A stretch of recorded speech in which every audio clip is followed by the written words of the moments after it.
Vamos a continuar con este es el cuarto encuentro y nos queda un tema pendiente, que es el tratar el último de los grandes maestros de la economía que corresponden a la primera revolución industrial. Comentamos el contexto, que es el de la revolución industrial, señalamos cuáles son las principales características, los efectos en todos los aspectos de la vida que tuvo ese hecho, que continúa en otras etapas, y marcamos cómo la complejidad del sistema capitalista empieza a necesitar de una teoría más integral, más completa de lo que se conocía hasta ese momento. Entonces, la revolución industrial es la condición material básica que genera el inicio de esta ciencia o disciplina que es la economía política.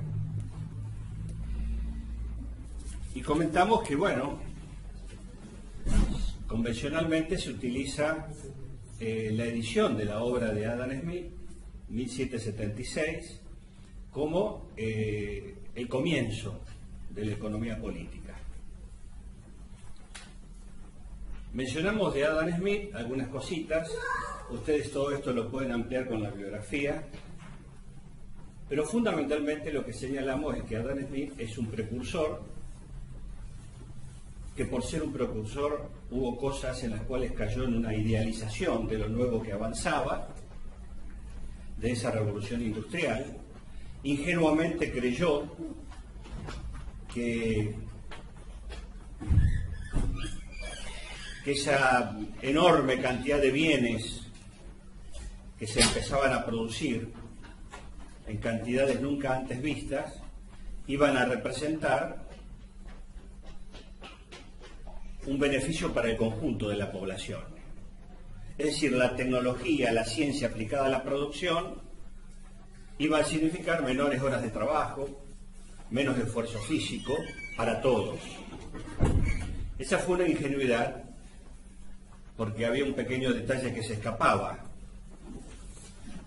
La nueva tecnología aplicada era de propiedad privada y por lo tanto el resultado, el usufructo de ese resultado quedaba en manos de los propietarios, de eso que después se pasó a llamar medios de producción. En cambio, para su seguidor más importante, David Ricardo, la cosa ya no tiene dudas. Es decir, David Ricardo avanza en la precisión, en el conocimiento del sistema, aprovechando justamente que el sistema está mucho más maduro, en que las relaciones están claras, en que está claro que el capitalismo no viene a resolver los problemas de todos,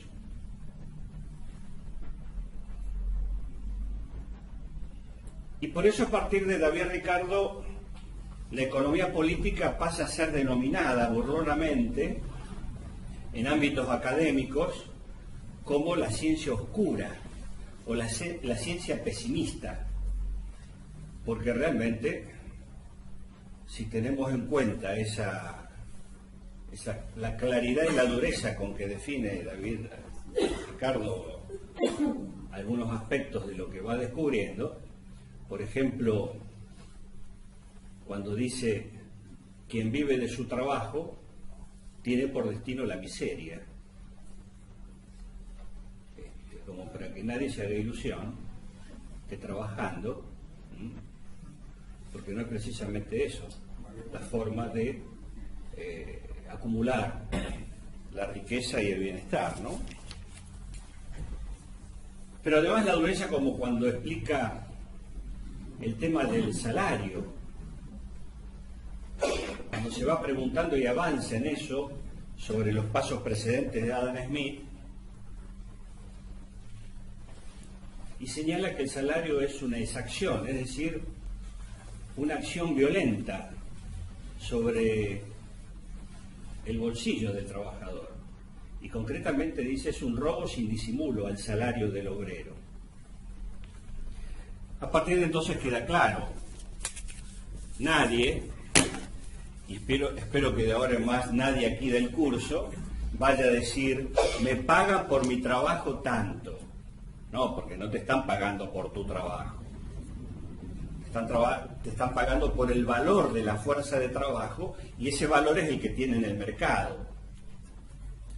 Ahora la cosa queda mucho más clara porque el capitalismo en su etapa de la primera revolución industrial sigue madurando cuando Marx, ya al final de la primera revolución industrial, iniciándose primero en filosofía, en lógica, llega a la conclusión de que hay que meterse en economía, de que en las relaciones económicas está el gran secreto de la sociedad, de la injusticia, de la miseria creciente, de la mayoría de la población.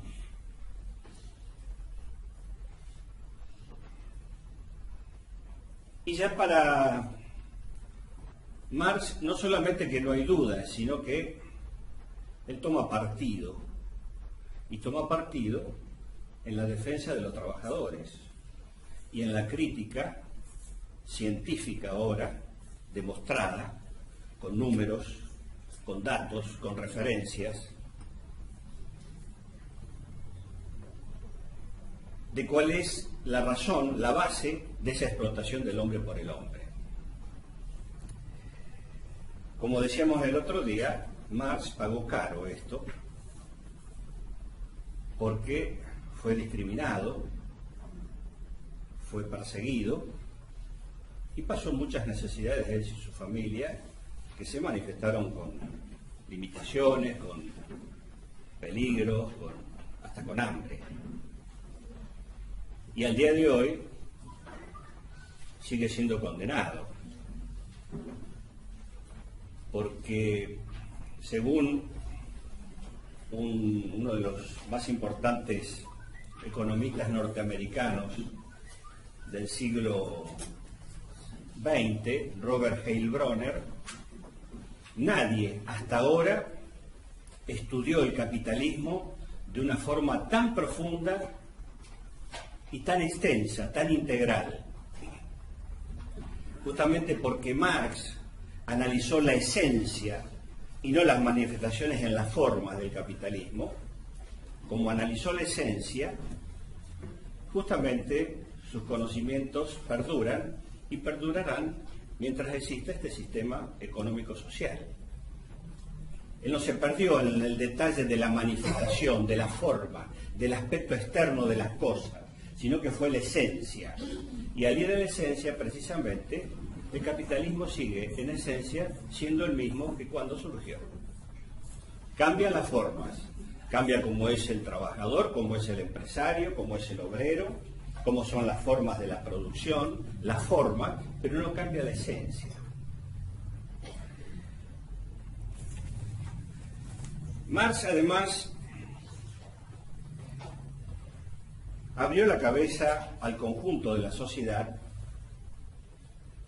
no solamente sobre el tema de las relaciones económicas en la sociedad, sino que no hay esfera del conocimiento, especialmente en las ciencias sociales, que no haya sentido el impacto del aporte de Marx al conjunto de la ciencia, ¿no? A partir de Marx hay otra forma de ver el mundo y la realidad. Antes lo que predominaban eran fundamentalmente dos corrientes para interpretar, por ejemplo, la historia y la sociedad.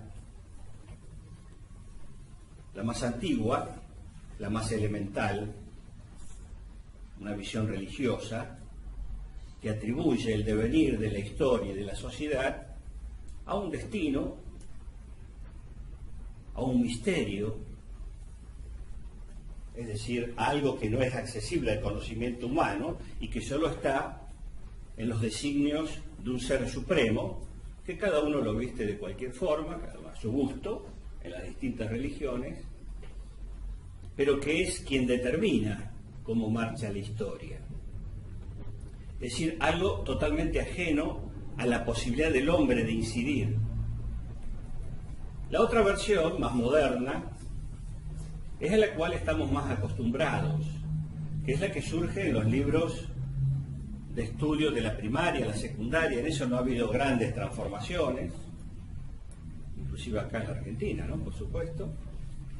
Y es de atribuir, como decía esa poesía de Bertolt Brecht, la historia a la acción de los grandes hombres, e ignorando olímpicamente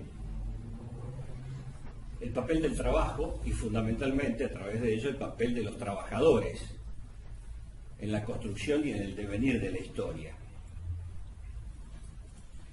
Versiones modernas ahora mezclan tanto un contenido fantástico, religioso, mágico, con esta visión del hombre, del individuo, del líder, del jefe, del presidente, del rey. Porque si vemos y analizamos, por ejemplo, la programación del History Channel y de la nueva versión ahora, History Channel 2, que entre paréntesis se comenta que está la CIA atrás de todo eso, inclusive como propietaria de una parte de ese canal,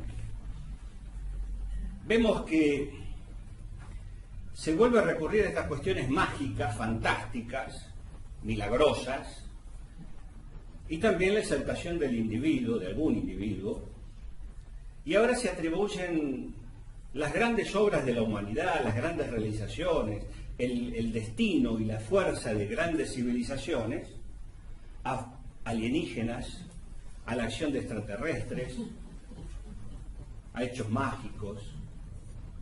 El asunto central es eludir siempre el papel de los trabajadores como hacedores de la historia, aunque ellos mismos no sepan esto.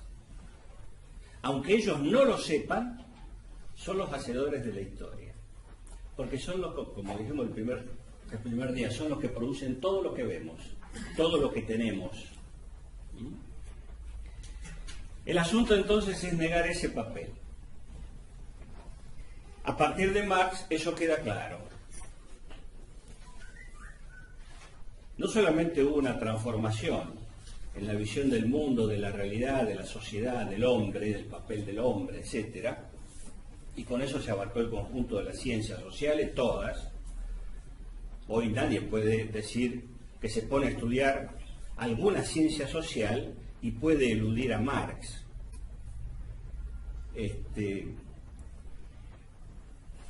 Pero él, viendo y buscando el meollo, el nudo gordiano de todo esto, llegó al tema de la economía. Y a eso le dedicó los últimos 20, 25 años de su vida, hasta que en 1867 edita El Capital, que es su obra cumbre.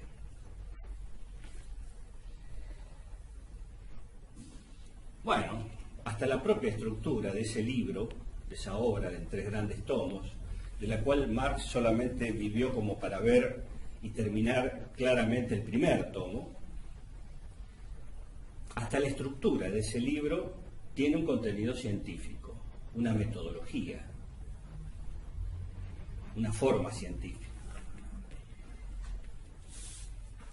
Nosotros vamos a centrarnos en esta cuestión, porque el taller hace el centro en la historia económica y específicamente este capítulo que hacemos está relacionado a el pensamiento económico.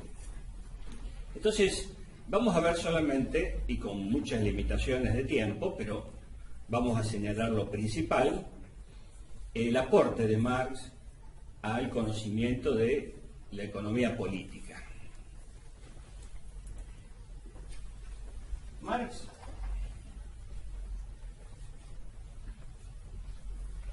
contrariando lo que se sabía o se decía hasta ese momento, dice que mercancías se producían también antes del capitalismo. ¿Qué es una mercancía? Es un objeto elaborado por el hombre para satisfacer necesidades. Pero se diferencia de un bien de uso en que no es un objeto para su uso personal, sino para ser llevado al mercado, ser vendido o comprado.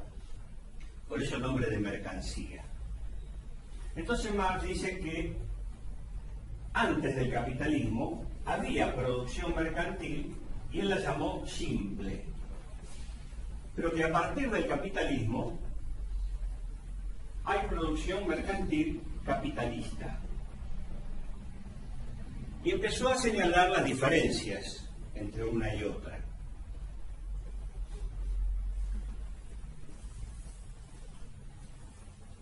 Uno es el objetivo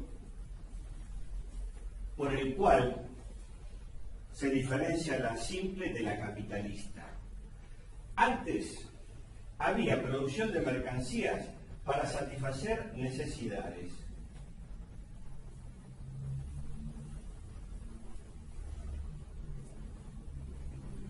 A partir de la producción mercantil capitalista, todo lo que se produce, todas las mercancías, tienen por objetivo el de producir, vamos a hacerlo más breve, si no me alcanza la pizarra, el de obtener plusvalía en forma ininterrumpida. De acá surge la ganancia. La ganancia, los intereses, la renta, etc. Después vamos a explicar eso. Pero acá hay una diferencia sustancial. En la Edad Media, el artesano producía un objeto porque ese objeto era necesario y podía vender a alguien. Caso de talabartero, bota, pintura, etc. Cubría una necesidad de su pequeña comunidad. En el capitalismo el objetivo es otro, no es satisfacer necesidades de la sociedad, sino obtener plusvalía. Esto ya nos está indicando una diferencia. En el capitalismo puede haber bienes necesarios que no se producen justamente porque no dan la suficiente plusvalía.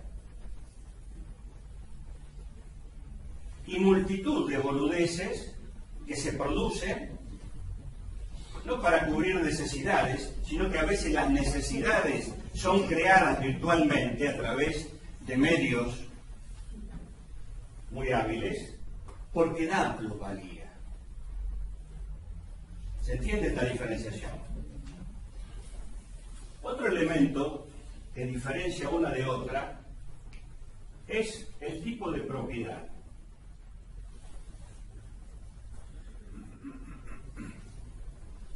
En la producción mercantil simple, antes del capitalismo, toda la historia anterior, hubo una combinación de propiedad privada y común.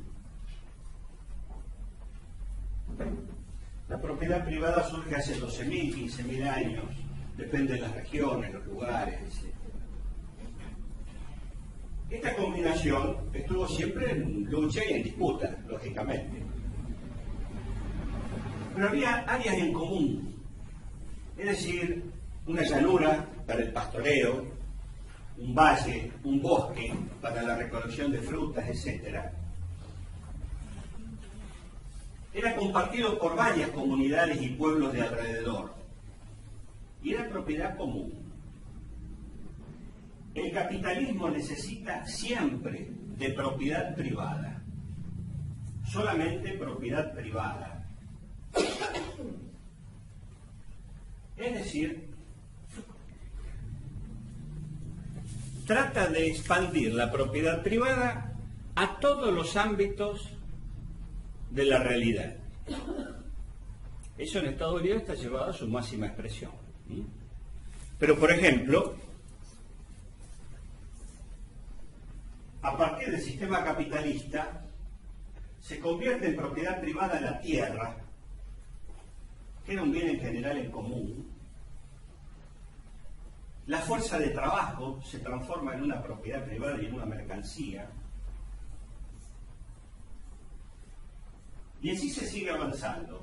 El otro día citamos cómo la tierra antes del capitalismo era como el aire ahora. Y en su momento dijimos algo, en algún momento, aprovechándose de la contaminación ambiental, te van a vender también el aire. Y va a terminar siendo propiedad privada. ¿Se entiende? Bueno, el otro elemento para diferenciar es la fuerza de trabajo. La fuerza de trabajo antes del sistema capitalista no era una mercancía. A partir del sistema capitalista se transforma en una mercancía. Una mercancía, como dije antes, es algo destinado al mercado, que tiene valor, y el valor lo fija el mercado. La fuerza de trabajo es una característica del ser humano, exclusivamente,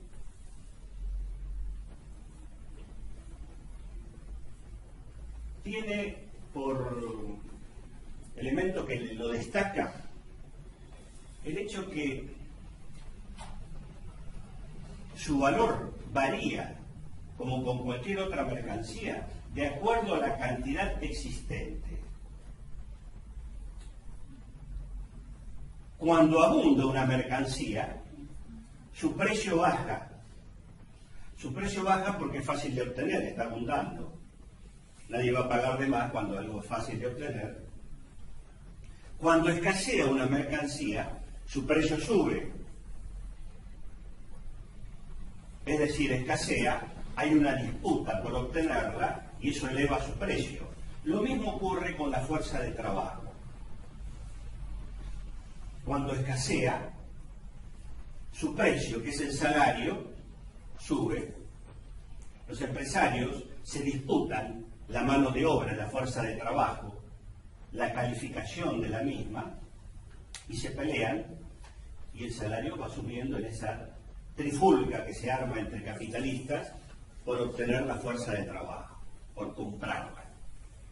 Al revés, cuando esa fuerza de trabajo, como mercancía que es, abunda, es decir, hay desempleo y desempleo masivo, su precio baja como con cualquier otra mercancía. Y eso significa que su salario se desploma.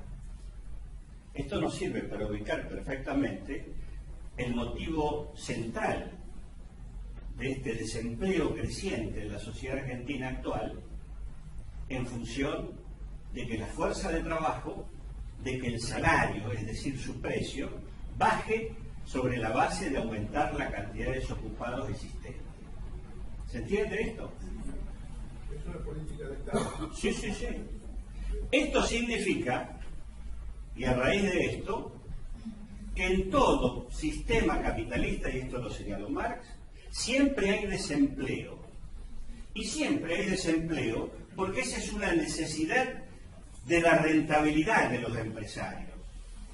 Tiene que haber gente sobrante en la sociedad para la economía, gente esperando en la puerta de una obra o de una fábrica, de un comercio en el 11, a que los tomen, a que los contraten, porque eso le garantiza tener achatado el nivel de salario. Y acá hay una relación inversa, siempre. Si el salario está chato, está bajo, la rentabilidad, la ganancia del empresario sube. Esto hace que en todos los países del mundo, hasta en los momentos de auge económico, siempre hay un porcentaje de desempleo. No existe la forma en el capitalismo de eliminar el desempleo. Es una necesidad del capitalismo, del sistema, porque es la forma de asegurar una mayor rentabilidad. Esto nos demuestra cómo la fuerza de trabajo es una mercancía del capitalismo que tiene un valor cuyo precio lo fija el mercado de acuerdo a su abundancia. El otro elemento para señalar es que Marx nos aportó acá, es el tema de la fórmula de la producción mercantil simple.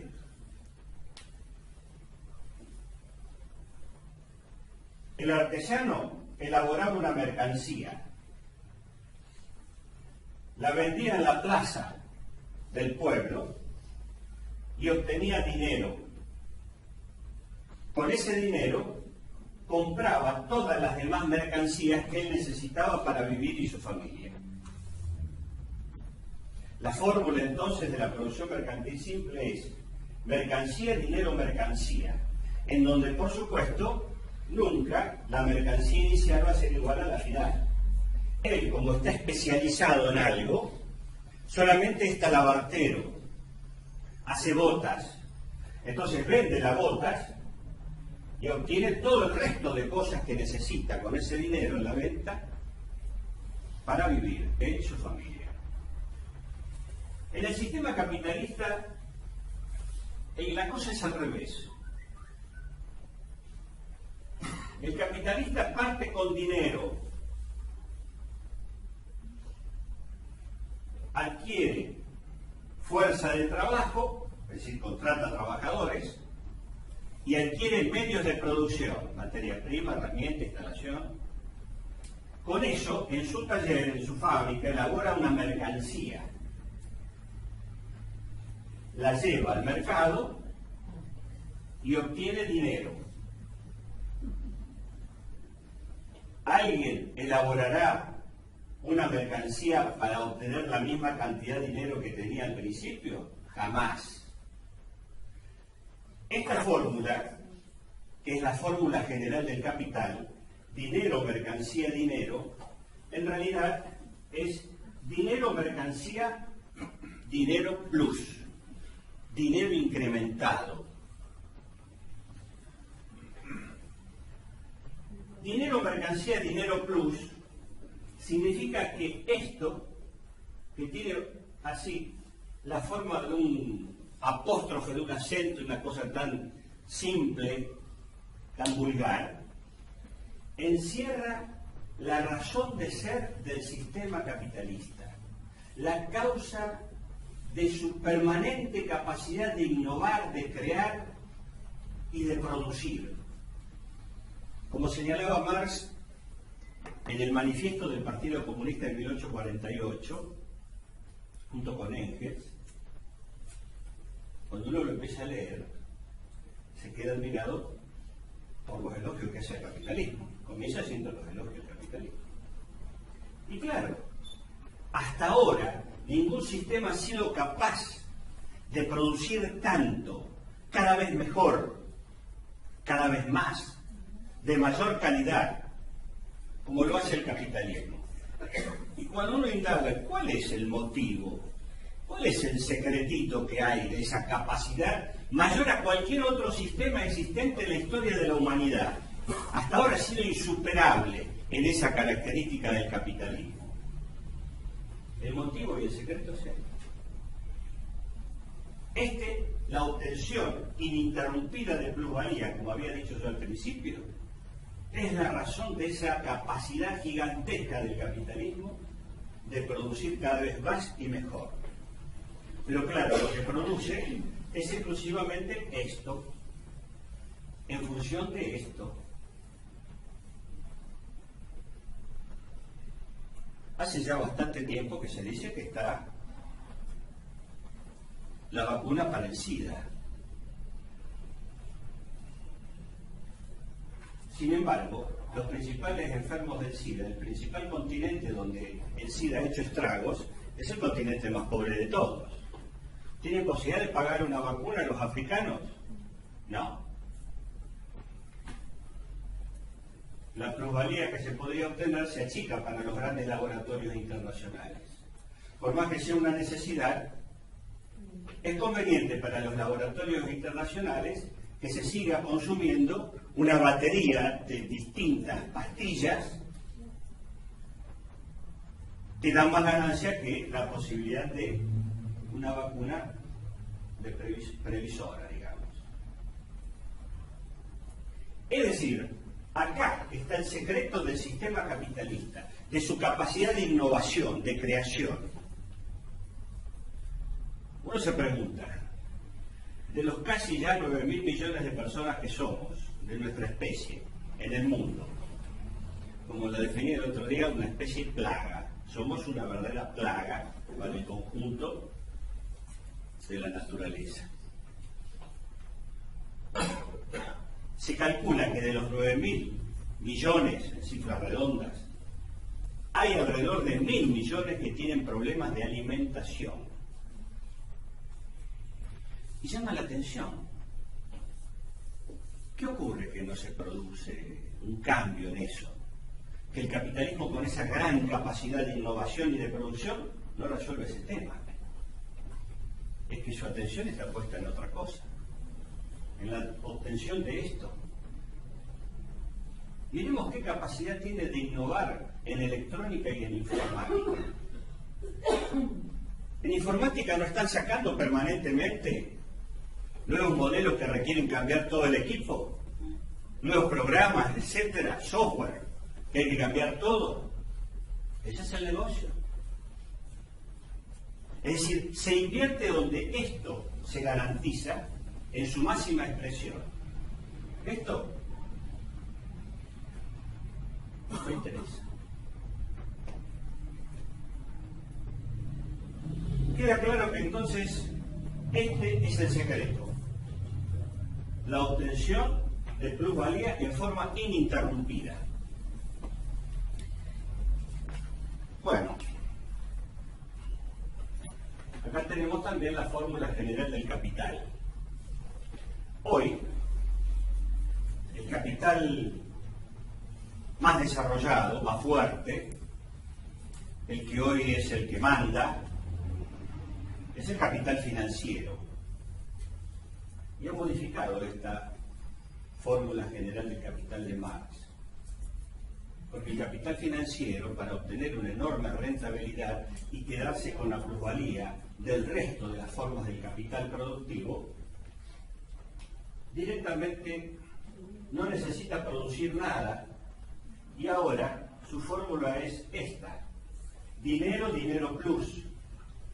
Con la especulación financiera obtiene una ganancia extraordinaria y ya al momento, aprovechando todos los adelantos de las comunicaciones, de la informática, de la técnica.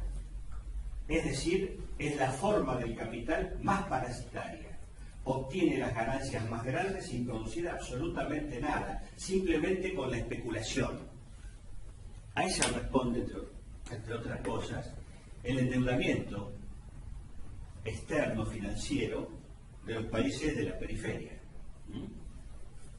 Es decir, no solamente para someterlos política, económicamente, sino también porque es el instrumento que más ganancia le brinda hoy al capital más concentrado. Es la expresión más parasitaria del capital. No produce absolutamente nada y se queda con la parte más grosa de la ganancia. Bueno,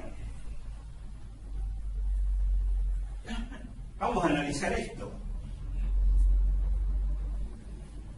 ¿De dónde surge la plusvalía? La plusvalía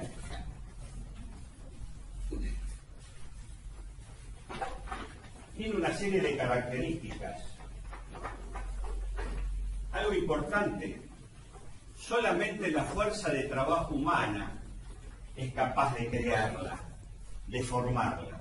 Ningún animal de carga, ninguna maquinaria, por sofisticada que sea, es capaz de crear plusvalía. Solamente la fuerza de trabajo humana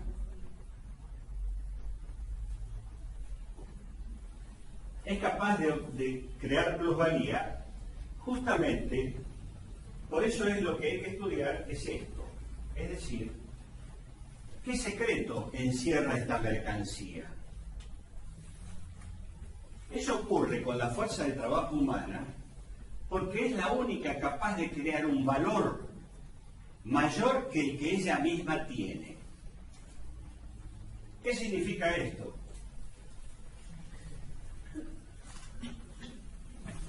Significa, concretamente, que solamente la fuerza de trabajo del ser humano crea un valor que siempre es mayor a la recuperación de las energías de esa propia fuerza de trabajo. Significa que en una jornada laboral, un trabajador ha creado un valor semejante a esa columna, pero el salario que recibe llega hasta determinado nivel del valor creado. Marx lo definió como que lo que se le paga por salario, partiendo de David Ricardo, es lo mínimo necesario para la reposición, el mantenimiento del trabajador, la reposición de sus energías, de su fuerza, de lo gastado y consumido en la jornada laboral. Eso es lo que se le paga como salario.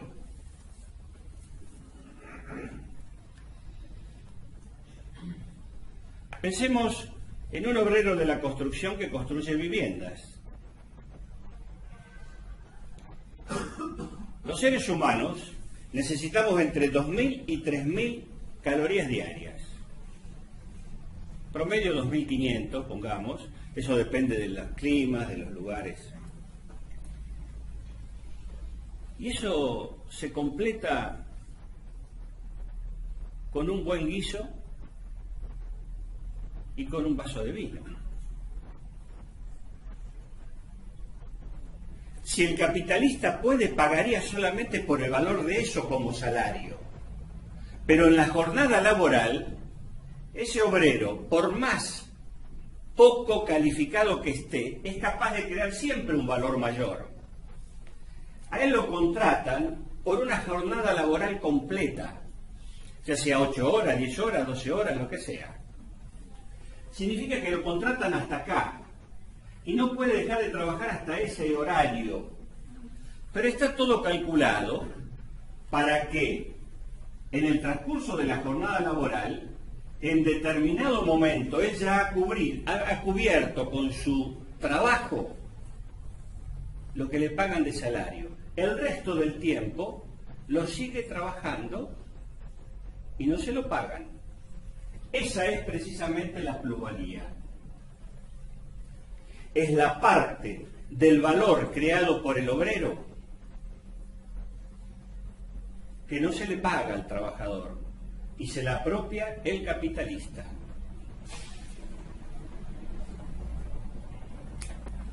Hay varias características que tiene la fuerza de trabajo. Como mercancía que es, bueno, es la única mercancía que se paga después de haber sido consumida. A ninguno nos pagan el salario al inicio del mes, sino después de transcurrido un mes o 15 días de haber trabajado. Ninguna otra mercancía tiene esa característica. Hay que pagar primero para que te la den, ¿no? Pero además, hay un hecho significativo en esto que descubre Marx. Y es el hecho que cuando más calificado es el trabajo del obrero, del trabajador, del asalariado, mayor es la cantidad de plusvalía que le sacan, porque el valor que es capaz de crear en una jornada laboral es enormemente más grande por su calificación. Entonces la explotación, dice Marx, no está vinculada a cómo suda el obrero, sino a la diferencia que hay entre lo que le pagan y el valor que él ha creado que no se lo pagan. Cuando más calificado entonces, más explotado sos.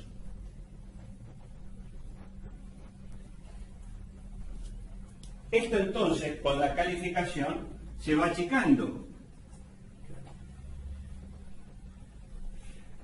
por más que a él le paguen esto de salario le alcanza como para que se crea que está bien pago. Capaz que puede tener su auto, tomarse vacaciones y un montón de hechos, de cosas. Sin embargo, lo que nadie va a decir es cuánto es el valor creado en la jornada laboral de esa persona calificada que se apropia la empresa, el socio capitalista, la sociedad, la empresa, el capitalista.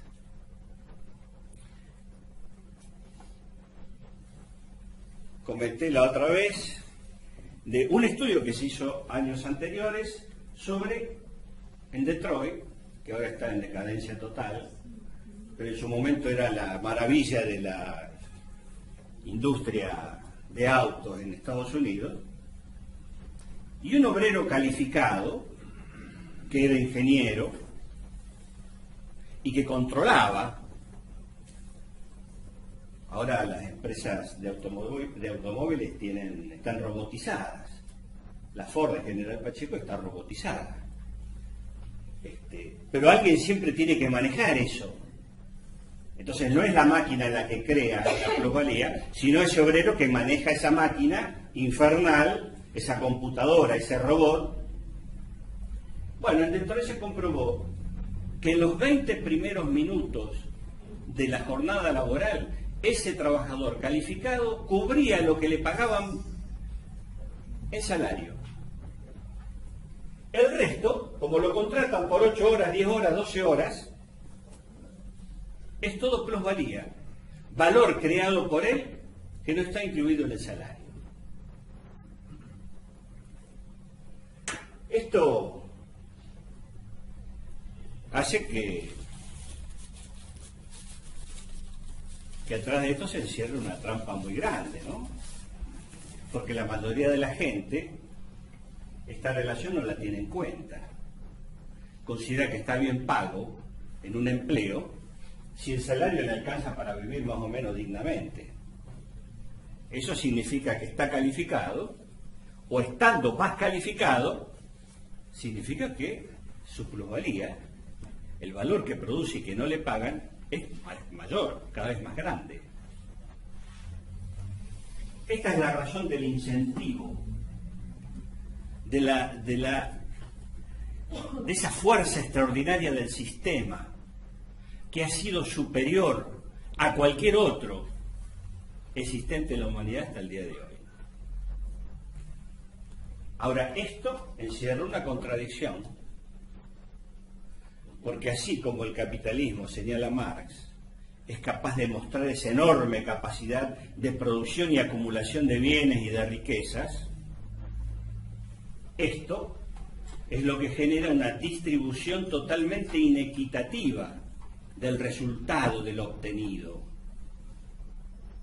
Y en esa inequidad, en esa injusticia entre lo que se produce y cómo se distribuye el resultado del obtenido,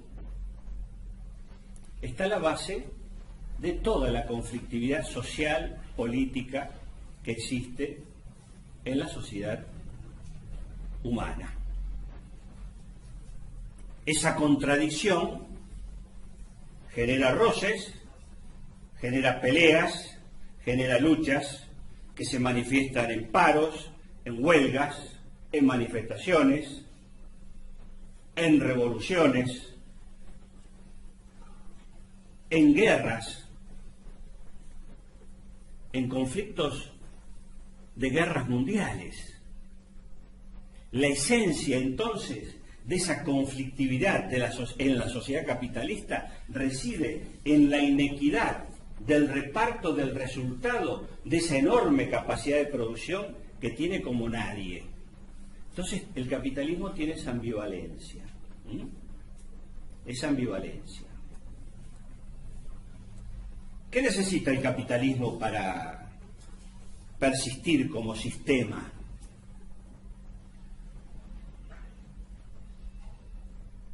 Tira bombas de humo. Es decir, cubre, tapa, oculta, vulgariza. esto lo tapa. El trabajador calificado cree que le están pagando bárbaro y se pone la camiseta de la empresa, cuando en realidad lo están recontra explotando. ¿Cómo se oculta esto? De muchas formas. Acá aparece un tema que un compañero el otro día preguntó, que es el fetichismo de la mercancía. El sistema capitalista está creando fetiches permanentemente. Marx lo resumió con esa enorme capacidad que tenía en el fetichismo de la mercancía, que encuentra en la forma valor de esa mercancía, que es el oro o el dinero, su forma más redondeada. La injusticia, la desigualdad, la inequidad, dice el capitalismo, se debe a que, bueno, hay cosas que son inmanejables. Es el poder del oro, es el poder del dinero. Cuando dice poder del oro, el poder del dinero, lo que hace es ocultar que la raíz de la inequidad y de la injusticia reside precisamente en el tipo de relaciones sociales que se establecen en el proceso de producción y que causan esto, esta diferencia, esta apropiación, este robo sin disimulo al salario del obrero. Entonces, la culpa la tiene el oro. El responsable es el dinero. Es la búsqueda de un chivo expiatorio, siempre externo, y que trata de ocultar la esencia de estas relaciones de explotación del hombre por el hombre, y que tienen su origen básico en el hecho de que el capitalismo siempre tiene la precaución de que los medios de producción, que son los que crean riqueza, su propiedad, su usufructo, estén en manos de una minoría de la sociedad. Y los trabajadores estén totalmente enajenados de esos medios de producción. Por lo cual, para vivir, necesitan vender lo único que tienen. ¿Y qué es lo único que tienen? Su fuerza de trabajo.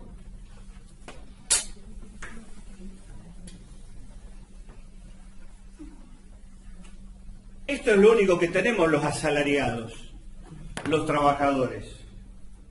¿Qué es entonces la fuerza de salario, la fuerza de trabajo como definición? La fuerza de trabajo es el conjunto de aptitudes físicas e intelectuales que dispone el hombre para trabajar.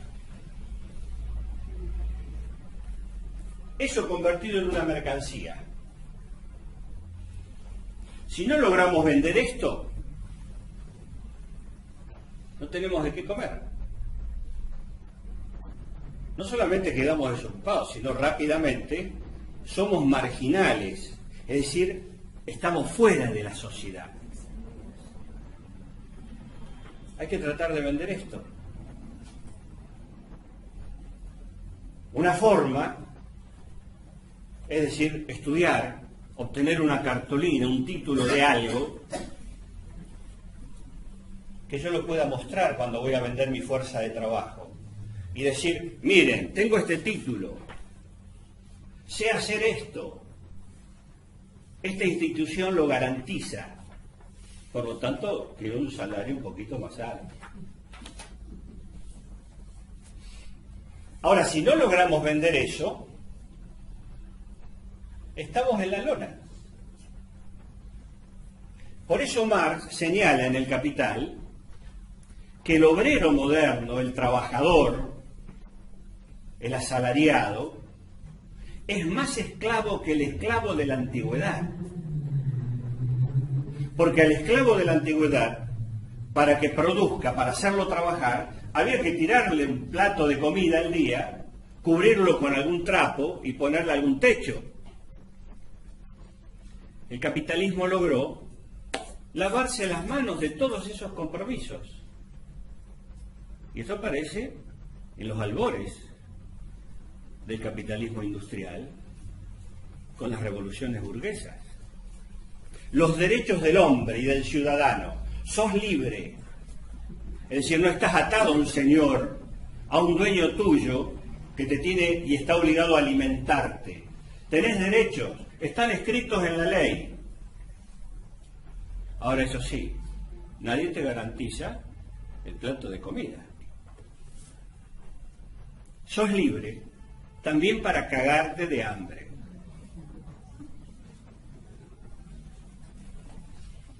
Libre políticamente, libre institucionalmente, pero sometido a la peor de las extorsiones, que es el hambre, la miseria, la marginalidad. Esa es la peor de las extorsiones. Y a eso Marx llamó que entonces el obrero moderno, del cual nadie se hace cargo de su alimentación, de su vida, etcétera, es más esclavo que el esclavo de la antigüedad, porque está más librado a su propia suerte, a tratar de vender su fuerza de trabajo, que es lo único que tiene. Ahora, para garantizar eso, solamente tiene que poseer esto. No tiene que tener ningún medio de producción, ni herramientas, ni maquinarias, ni instalaciones, ni tierra. ¿Se entiende esto? Y la inmensa mayoría de la población en las sociedades capitalistas tiene esta característica, está desposeída de los medios de producción. Creo que el primer día también hablamos algo de que cómo algunos se confunden en esto. Y confunden bienes de uso personal con medios de producción. Los medios de producción son los que crean riqueza. Los bienes personales pueden ser tu casa, tu auto, tu posibilidad de vacacionar, tu ropa de calidad, en fin, todas las cosas que los sectores medios generalmente señalan como parte de su pertenencia de clase. Y es parte de su tremenda confusión, de su desubicación con respecto al papel que ocupan, porque las clases sociales no se diferencian por el ingreso ni por su nivel cultural. Las clases sociales se diferencian por el papel que ocupan en los medios de producción, en el proceso de producción. Es decir, si tienen o no medios de producción en propiedad. Bueno, eso tiene un montón de derivaciones políticas que nosotros la estamos viviendo hace rato, ¿no es cierto? Y dramáticamente, con sectores medios fáciles de confundir, muy fáciles de confundir, y que además, lamentablemente, esto no se puede superar, ¿eh? Solamente un trabajo ideológico muy serio, porque si no nos está pasando algo grave. Estamos criando cuervos. En la historia argentina no ha habido gobierno más distribucionista y más avanzado en la justicia social que el peronismo.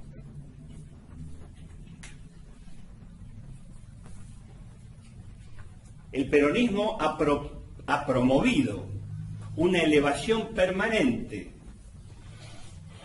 del nivel de vida de la población, de los más pobres. Esa ha sido su razón de ser, la justicia social. Ahora, si no hay una labor política, ideológica, hacia esos a quienes estás posibilitando elevarse, ni bien se elevaron 2 escalones, ya empiezan a pensar distinto, ¿eh? Por eso digo yo, criar cuervos.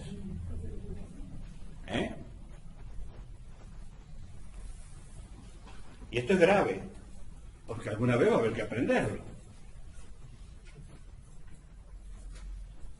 ¿Qué tiene el pequeño burgués, el clase mediero? Cuando le va bien es mérito propio, individual, de él, su habilidad en los negocios, en la inversión que hizo, en esto, en lo otro, su inteligencia. Cuando le va mal, la culpa la tiene el de afuera, el otro.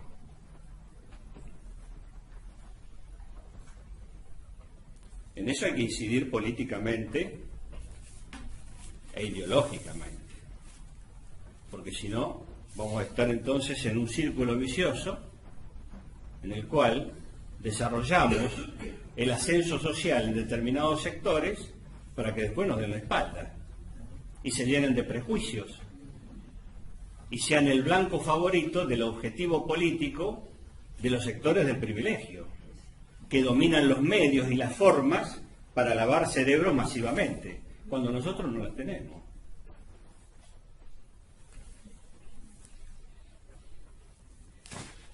La fuerza de trabajo entonces tiene esa característica, y Marx definió a la parte de la jornada laboral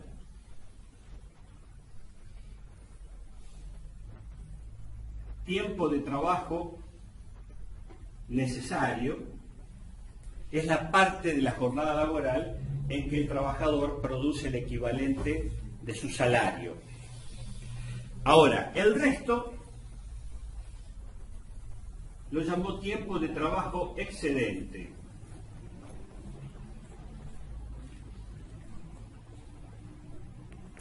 La plusvalía, y en esto la burguesía internacional ha leído a Marx y lo ha estudiado a fondo, mucho más que los trabajadores, lamentablemente es así. La forma de aumentar esto son de las más sutiles a las más brutales. Una forma de aumentar ese porcentaje, vamos a suponer que es este el porcentaje, sí, en esta línea,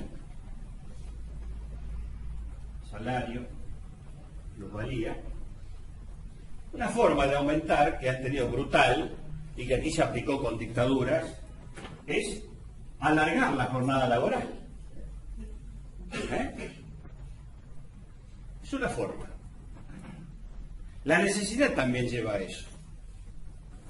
Porque los objetivos por los cuales lucharon líderes sociales a principios de siglo, las 8 horas laborales de trabajo, hoy está eso olvidado. Se trabaja en 2 lugares, o 10 horas, o 12 horas, o más. Esta es una forma brutal que genera protesta y despelote inmediatamente. Solamente posible bajo formas dictatoriales. Pero hay otra, más sutil, manteniendo la misma jornada laboral, la misma extensión en horas, hacer que el trabajador sea más productivo, que él esté más calificado, que haya más maquinarias, más técnicas, que produzcan más en el mismo tiempo. De esa manera aumenta el margen de plusvalía que se apropia el empresario. Otra forma es disminuyendo el salario. Si se lo hace así directa, se arma despelote. Pero una forma de disminuir el salario sin que nominalmente se note en el recibo de sueldo, porque el numerito es el mismo y dice 8.000 pesos, es mediante la inflación. Es decir, con el aumento de los precios con los cuales vos adquirís los bienes con ese salario. Vos seguís cobrando 8.000, pero los precios aumentaron. Quiere decir que estás ganando menos por más que el numerito del recibo de salario, de sueldo, siga diciendo 8.000 pesos. ¿Se entiende esto? Entonces la inflación, el aumento de los precios relativos de los bienes y servicios, es parte también de una política para aumentar el margen de plusvalía que obtienen los empresarios, sin que eso aparezca con la brutalidad con que es un aumento, una disminución de salarios, etc. La primera, alargando la jornada laboral, Marx la llamó plusvalía absoluta. La segunda, mediante estos otros métodos más sutiles, plusvalía relativa. En la Argentina se han aplicado Alternativamente o combinadas, ambas formas de aumentar plenamente la plusvalía obtenida por los empresarios. Bueno, para finalizar esta parte breve que hacemos de Marx señalando lo central,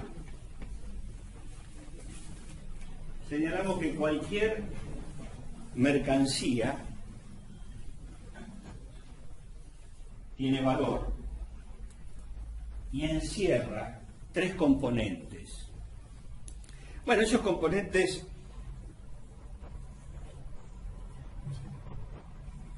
es el capital constante, el capital variable y la plusvalía. Toda mercancía encierra esto. El capital constante es la parte del capital invertido por el capitalista en la compra de las materias primas, los insumos, las herramientas, las instalaciones, las maquinarias. El capital variable es la parte del capital invertido por el capitalista en el pago de salarios. Marx señaló cómo el desarrollo del capitalismo genera que esto crezca cada vez más con respecto a esto. En la parte interna del capital, esta parte crece mucho más. Las maquinarias son más caras, más complejas, con más tecnología aplicada. Mientras que los salarios las grandes empresas la pagan con la caja chica. Esta desproporción creciente marca el desarrollo del capitalismo. A su vez, esto se llama composición orgánica del capital, esto encierra una contradicción. Cada vez se gasta más, se invierte más en esto que en esto. Sin embargo, la plusvalía surge de acá.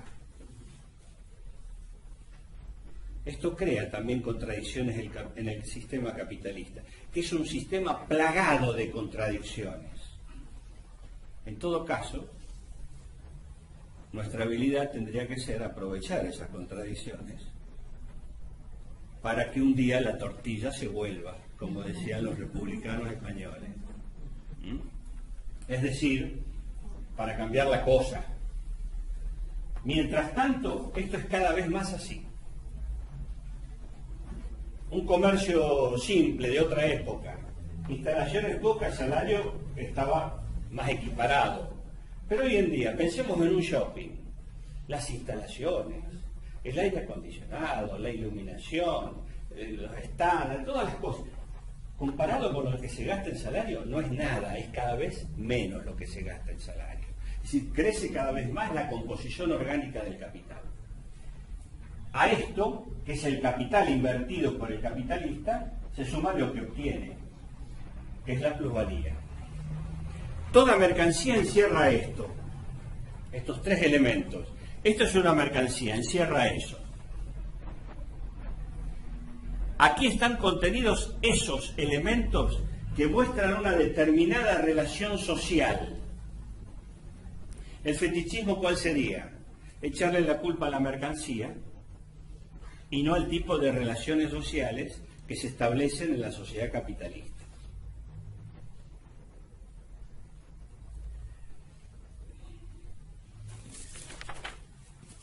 Vamos a cortar acá con Marx.